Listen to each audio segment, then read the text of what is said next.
स्वागत है आप सभी का संडे की शाम बंधुओं के नाम के एक नए एपिसोड में। हर संडे हम आपके कुछ इंटरेस्टिंग सवालों के जवाब देते हैं और साथ ही साथ वीडियो के अंत में कुछ सुपर डील्स के बारे में बताते हैं। आगे बढ़ने के पहले जो लोग नए हैं नीचे दिया हुआ लाल सब्सक्राइब का बटन दबा दीजिए और अपने बंधु के साथ जुड़ जाइए और रेगुलर वीडियो अपडेट्स के लिए बेल आइकन जरूर दबाइए। दोस्तों मैं हूं मनु, आपका शॉपिंग बंधु। लगे हाथ शुरू करते हैं।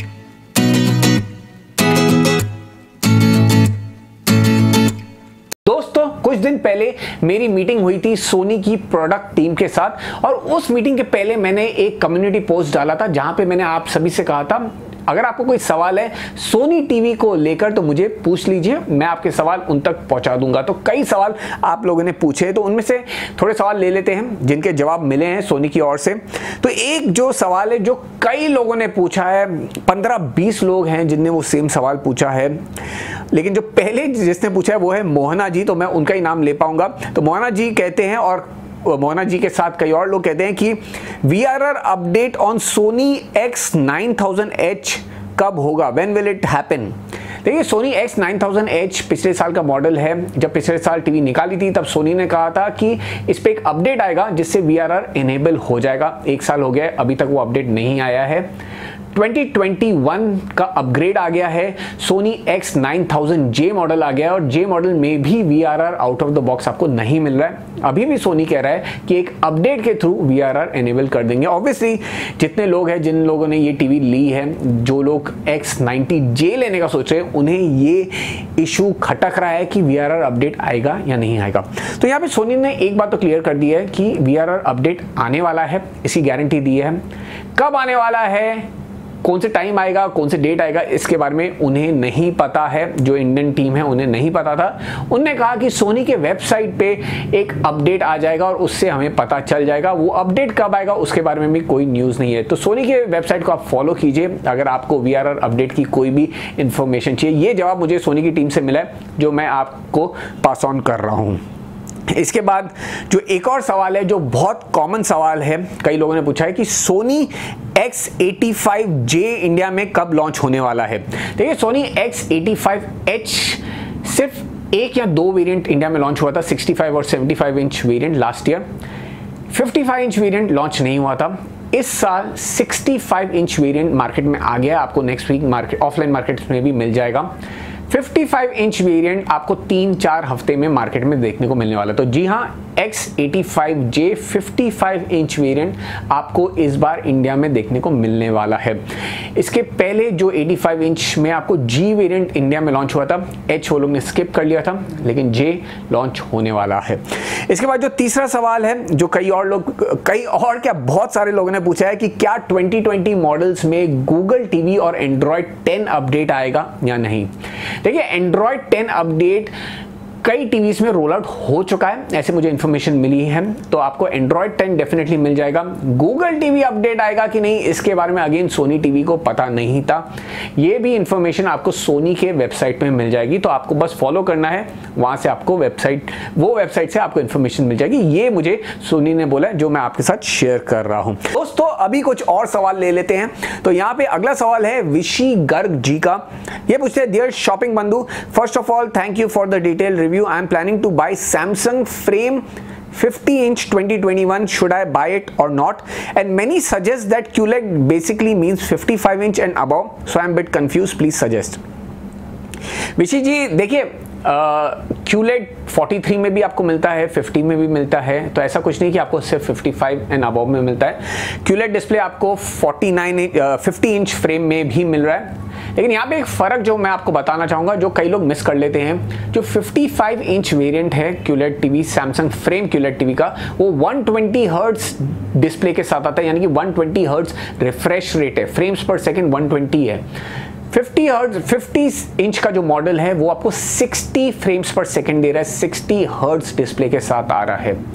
जो 55 इंच मॉडल है वो HDMI 2.1 पोर्ट के साथ आ रहा है, उसमें आपको VRR दिया हुआ है गेमिंग के लिए। अगर आप प्ले स्टेशन या Xbox कनेक्ट करके खेलना चाहते हैं तो वो आप इस पर इंजॉय कर पाएंगे।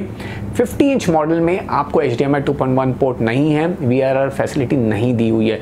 ये चेंजेस हैं इन दोनों वेरिएंट्स में, बाकी आपको सब सेम है। जो पिक्चर क्वालिटी है वो आपको 50 इंच मॉडल में भी बहुत बढ़िया देखने को मिलने वाली है।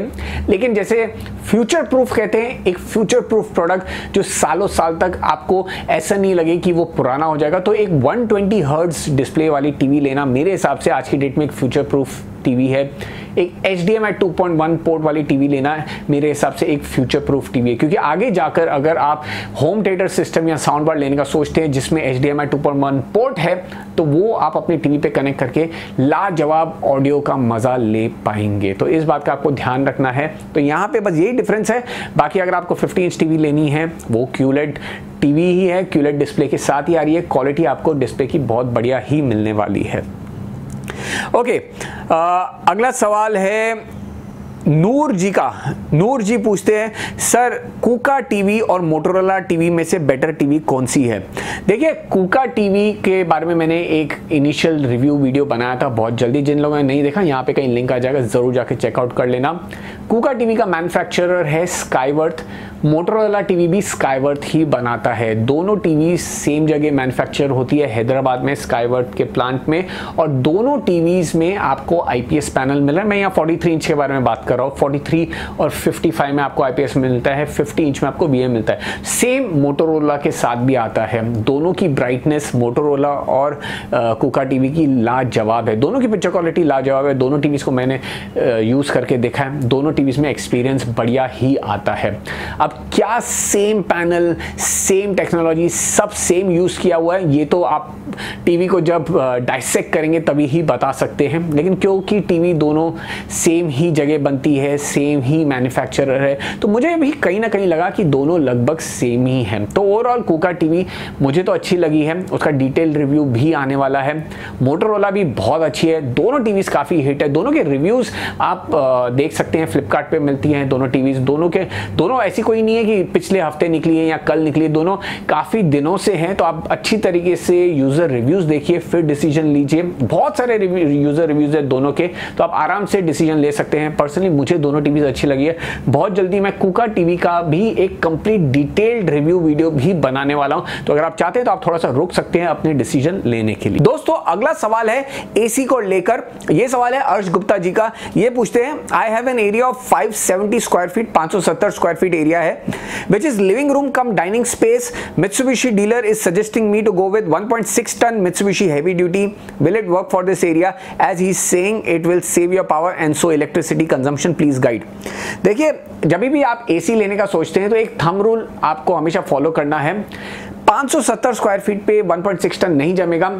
100 स्क्वायर फीट पे 1 टन, 150 स्क्वायर फीट पे 1.5 टन, 200 स्क्वायर फीट पे 2 टन, ऐसा अगर आप फॉलो करेंगे थंब रूल जनरली। अब इस पे भी आपका हाइट बहुत मैटर करता है। रूम का जो हाइट, अगर काफी बड़े रूम्स हैं, काफी हाइटेड रूम्स हैं, तो वहां पे आपको थोड़ा सा ज्यादा पावरफुल एसी लेना पड़ता है। लेकिन जनरली आपको ये थंब रूल फॉलो करना चाहिए। 100 स्क्वायर फीट पे 1 टन, 570 स्क्वायर फीट के लिए 1.6 टन बहुत ही कम है। मैं जानता हूं मित्सुबिशी हेवी ड्यूटी काफी पावरफुल एसी है, काफी बढ़िया कंप्रेसर के साथ आता है, लेकिन 570 स्क्वायर फीट को वो कूल नहीं कर पाएगा 1.6 टन एसी। आपको शायद 2 या 3 लेने पड़े ऐसे।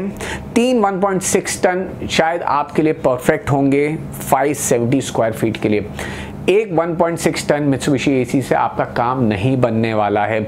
एसी ज़्यादा लोड नहीं ले पाएगा और बहुत जल्दी ख़राब हो जाएगा। तो आपको बिल्कुल भी ये डिसीजन नहीं लेना है। अगर आप 570 स्क्वायर फीट में कहीं ना कहीं थोड़ा सा एरिया कम कर सकते हैं, कहीं कर्टन्स लगा सकते हैं जिससे एसी की जो हवा है वो लीक आउट नहीं हो, और जो एरिया आप अपने कमरे में सबसे ज़्यादा यूज़ करते हैं वहाँ पे अगर आपको एसी कूलिंग चाहिए, अगर आप ऐसा कुछ कर सकते हैं तो आप एक एसी लगा सकते हैं। लेकिन पूरे 570 स्क्वायर फीट के लिए एक 1.6 टन एसी बहुत ही कम पड़ने वाला है।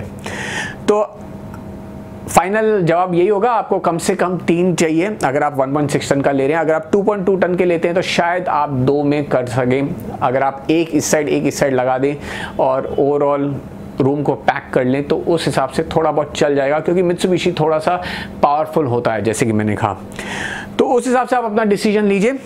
दोस्तों तो इसी के साथ हम सवाल जवाब के सिलसिले को खत्म करते हैं, अपने अगले सेक्शन यानी कि सुपर डील्स और रेकमेंडेड प्रोडक्ट्स की ओर चलते हैं। दोस्तों हमने आपके लिए डिस्क्रिप्शन में हमारे रेकमेंडेड टेलीविजन्स, रेफ्रिजरेटर्स, एसीज और ढेर सारे प्रोडक्ट्स चुन चुन के निकाले हैं। हमारा जो पहला लिंक है वो फेसबुक का लिंक है, जहां पे आपको सारे कॉम्प्रिहेंसिव लिस्ट मिल जाएगी, जहां पे सारे प्रोडक्ट्स है, उसमें से भी जो छाट छाट के प्रोडक्ट्स निकाले वो आपको डिस्क्रिप्शन में मिल जाएंगे। जरूर जाके चेकआउट करना, बहुत मेहनत की है उसके लिए। वीडियो को यहाँ पे एंड करते हैं। अगर आपको वीडियो पसंद है इस वीडियो को लाइक कीजिए, अपने दोस्तों का शेयर कीजिए, जो लोग नए इस चैनल को सब्सक्राइब कीजिए, नीचे लाल सब्सक्राइब का बटन दबाकर। फिर मिलेंगे अगले वीडियो में कुछ और इंटरेस्टिंग कंटेंट के साथ। जैसे कि मैं हमेशा कहता हूं, स्टे हेल्दी, स्टे मोटिवेटेड। जय हिंद।